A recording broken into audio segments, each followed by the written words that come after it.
Hello everyone. मैं आ गया हूँ एक और वीडियो के साथ। और जैसा कि मैंने बोला था, तो हम शुरू करने जा रहे हैं क्लास 11 का पूरा सिलेबस। और मैं सारा सिलेबस कवर करूँगा, मींस पूरा एनसीईआरटी मैं सॉल्व करवाऊँगा। साथ ही मैं सारे कॉन्सेप्ट्स और सारे फॉर्मूलाज सबको साथ में लेकर चलूँगा। तो शुरू करते हैं हम अपना पहला चैप्टर क्लास 11 सेट्स का। और उम्मीद करता हूँ आपको वीडियोस अच्छे लगेंगे और क्लास 11th वाले स्टूडेंट्स के लिए स्पेशली बहुत हेल्पफुल रहने वाले हैं ये वीडियोस। तो प्लीज़ आप लोगों का साथ रहेगा तो अच्छा लगेगा मुझे। और मैं अपने बेस्ट करने की कोशिश करता रहूँगा और आप लोगों को भी सिखाता रहूँगा। ठीक है, तो चलिए शुरू करते हैं। पहला चैप्टर है हमारा chapter 1 class 11th। Chapter 1 class 11 and chapter का नेम आप लोगों को पता ही है, सेट है। ठीक है, तो शुरू करते हैं। सबसे पहले आपने रियल लाइफ से हम कुछ समझते हैं कि सेट होता क्या है। अपने रियल लाइफ में भी हमने कई तरह के सेट सुने होंगे, जैसे कि अगर मैं बात करूं तो एक टी सेट के बारे में आपने सुना होगा, है ना, जो चाय पीने के लिए काम आता है। टी सेट के अंदर कौन कौन सी चीज़ें हो सकती है? आपके कप्स होते हैं, कप को होल्ड करने के लिए जो प्लेट्स आती हैं वो प्लेट्स होती है ना। और जिसमें हम चाय रखते हैं वो हमारा क्या कहते हैं, थर्मस, वो भी हमारा उसमें रहता है। ठीक है, तो ये तो हो गया टी सेट की बात। अगर हम और भी सेट्स के बारे में सोचें तो हमारे पास कई तरह के सेट्स होते हैं। Like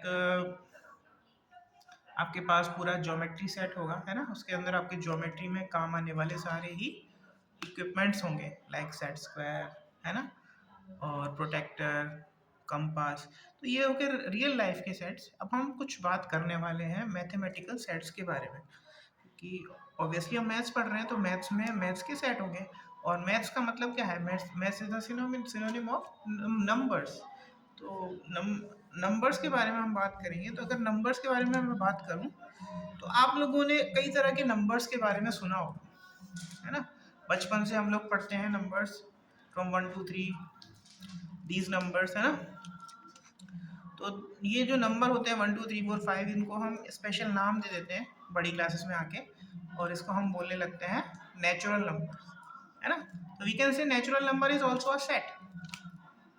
in the similar way, अगर मैं जीरो को भी ऐड कर दूं उसके साथ में, नेचुरल नंबर के साथ में, तो it will become a whole number. और होल नंबर्स भी सेट का भी हम एक सेट बना सकते हैं, है ना। The set of whole number starts with 0 0 1 2 3 4।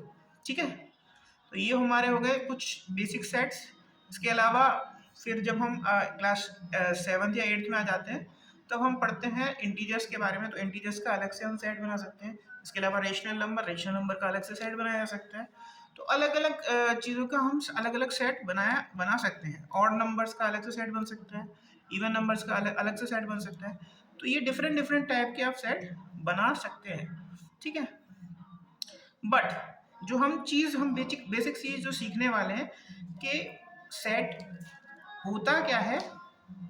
Set is a well defined set is a well defined collection of elements. मतलब आपका जो कलेक्शन है, कलेक्शन तो है ही है, बट उसको हमें अच्छे से डिफाइन भी करना है कि जो हम चीज़ें कलेक्ट कर रहे हैं वो किस बेसिस पर कर रहे हैं। ठीक है ना। लाइक अगर मैं बोलूं set of natural number n, हम इसको n से रिप्रेजेंट करते हैं, सेट ऑफ नेचुरल नंबर से। तो नेचुरल नंबर के अंदर कौन कौन से एलिमेंट्स आते हैं? 1 2 3 4 5, okay, and dash dash dash, because there are numbers up to infinity, है ना। तो इसीलिए हमने डैश डैश डैश का यूज कर लिया यहाँ पे, ठीक है। तो ये हम हो गया हमारा सेट ऑफ नेचुरल नंबर। तो सेट्स को हम जब भी लिखना है we have to use the curly brackets. ये जो ब्रैकेट लगाए हैं curly bracket, you have to use this particular kind of bracket. आप ये बड़े वाले ब्रैकेट्स का यूज नहीं कर सकते सेट के लिए, और ना ही आप ये स्मॉल ब्रैकेट्स का यूज कर सकते। Is it clear? अच्छा, अब बात करते हैं अदर सेट के बारे में, which is Z. Z is a set of integer, set of integers. और आप लोगों को पता है integers start from negative numbers, so we can say start from minus infinity and goes for like minus 2 minus 1 0, then positive number 1 2 3, and that also goes up to infinity. So this is the second set, the set of integers.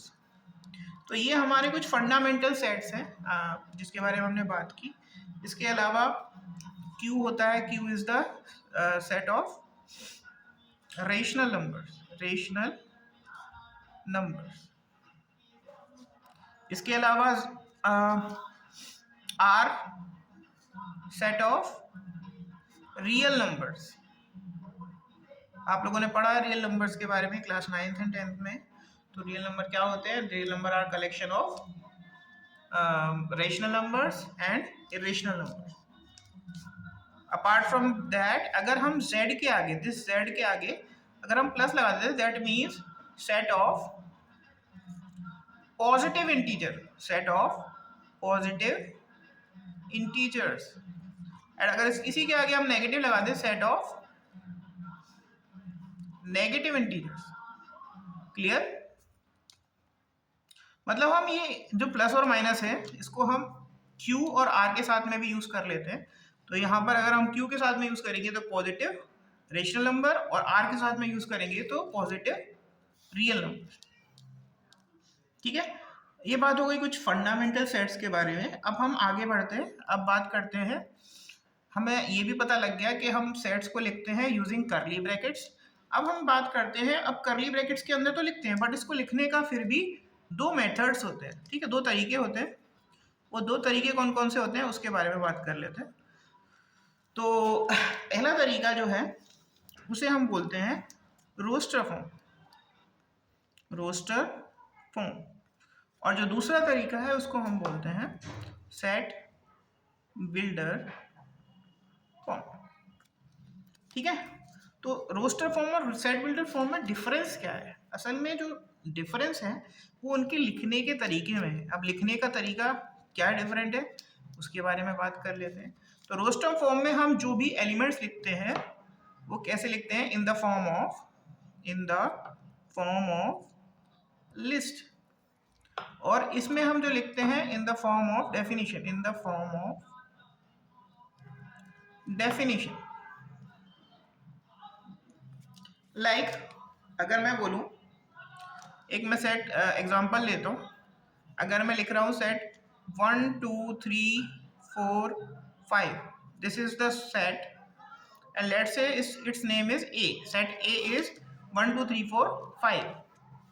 Then अगर मैं इसी set को set builder form में change करना चाहूँ तो how can we write? We have to write like A, set A is equals to x. A के अंदर x टाइप के एलिमेंट्स हैं, such that this sign represent such that, okay, this sign is used for such that. Now x such that x is less than 6, we can say from here the numbers, all the numbers are less than 6. And the other thing, we have to define that x belongs to the natural number. Okay, we have to define that x belongs to the natural number also, because in this range x less than 6 there can be some rational number as well which are not the integer. like 4.5. 4.5 is between 4 and 5. So if we don't define this part, x belongs n, then what happens, 4.5 will also belong in the set A. But actually we have to convert this set into set builder form. That is why we have to define x belongs n. This is must. You have to take care of every condition. Clear? So that's it, guys. We have to now leave, and we will see you in the next video. In the next video we will discuss some of the questions uh, from first exercise of this chapter, and continue the syllabus further. So see you guys, see you in the next video. Thank you. Do like, share and subscribe this channel.